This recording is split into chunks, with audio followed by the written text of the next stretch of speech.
আমাদের রাজ্যে বাংলাদেশের সঙ্গে যে সীমান্ত তার অনেকটা জায়গা কাঁটাতারহীন।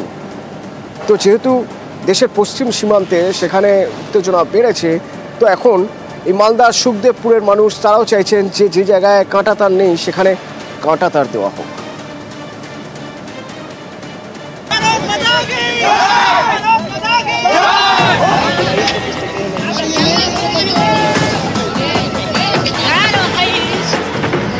মালদার কালিয়াচকের সুখদেবপুর একেবারে ভারত বাংলাদেশ সীমান্তে।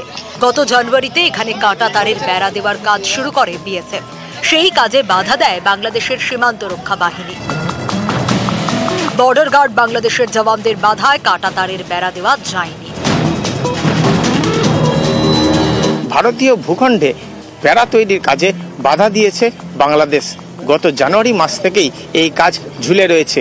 পাকিস্তানের সঙ্গে ভারতের যুদ্ধ পরিস্থিতিতে ফের কাঁটাতারের বেড়া তৈরির দাবিতে সরব সুখদেবপুর, কারণ তারা মনে করেন যে যত দ্রুত এখানে কাঁটাতারের বেড়া তৈরি হবে ততই নিরাপদ হবে সুখদেবপুর। এই ফাঁকা জায়গা দিয়ে অনেক সময় বাংলাদেশের দুষ্কৃতীরা আসে, অনেক সময় চোরাচালান কারবার হয়।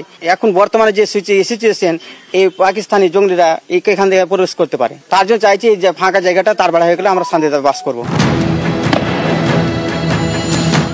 পেহেলগাঁওয়ে জঙ্গি হানার থেকেই উত্তপ্ত ভারত পাক সীমান্ত। দেশের পশ্চিম প্রান্তে উত্তেজনা আর পূর্ব প্রান্তে বাংলাদেশ সীমান্তে উদ্বেগ। গত অগস্টে বাংলাদেশে হাসিনা সরকারের পতনের পর থেকে কাছাকাছি এসেছে ঢাকা ইসলামাবাদ। এবার ভারত বিরোধিতায় বাংলাদেশের জমি ব্যবহার করবে না তো পাকিস্তান?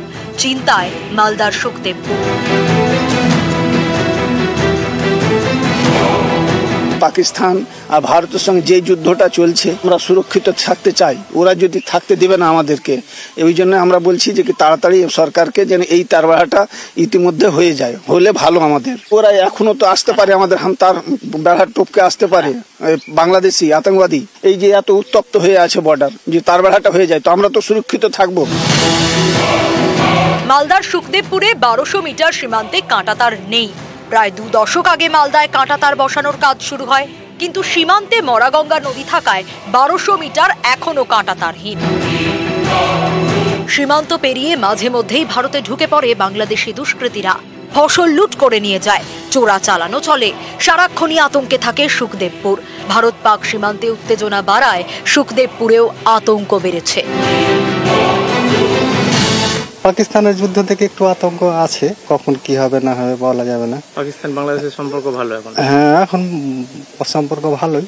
বাংলাদেশিদের উৎপাত আছে এখানে? হ্যাঁ, বাংলাদেশ উৎপাত আছে, না থাকা না। চোরাচালান হয়? চোরাচালান ভালোই হয়। গরিব মানুষ যদি বম বাস করে দেয় কোথায় থাকবো?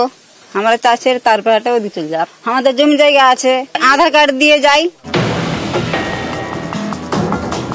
সীমান্তবর্তী গ্রামে ফেন্সিং নেই, বিএসএফ এর কড়া নজরদারি আছে।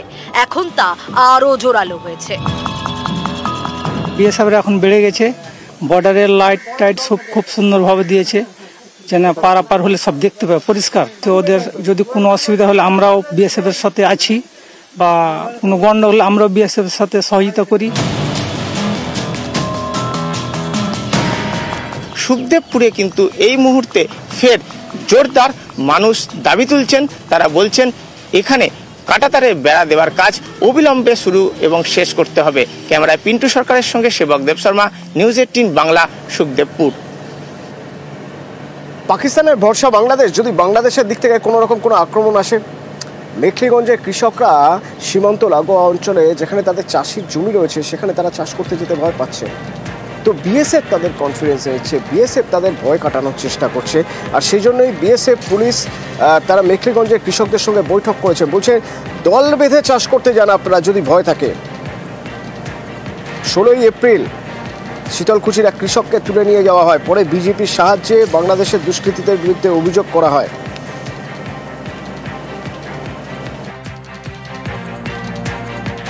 অ্যাওয়ারনেস প্রোগ্রাম আমরা করছি যৌথভাবে, বিএসএফ থাকছে, আমরাও থাকছি, আমার সুপিরিয়ররা আসছেন। বিভিন্ন গ্রামে গিয়ে আমরা বর্ডার যে লাইনটা আছে, বর্ডার লাইনটা যাতে ওরা পেরিয়ে না যায় বা বর্ডার লাইনে কাজ করতে গেলে যেন সতর্কতাভাবে কাজ করে, লোকাল পাবলিককে আমি সেইটা অবগত করেছি। ফেক ভিডিও আসছে, ফেক ভিডিও দেখে যাতে ওরা অযথা গুজব না করে সেই ব্যাপারে আমরা তাদের সচেতন করে দিই।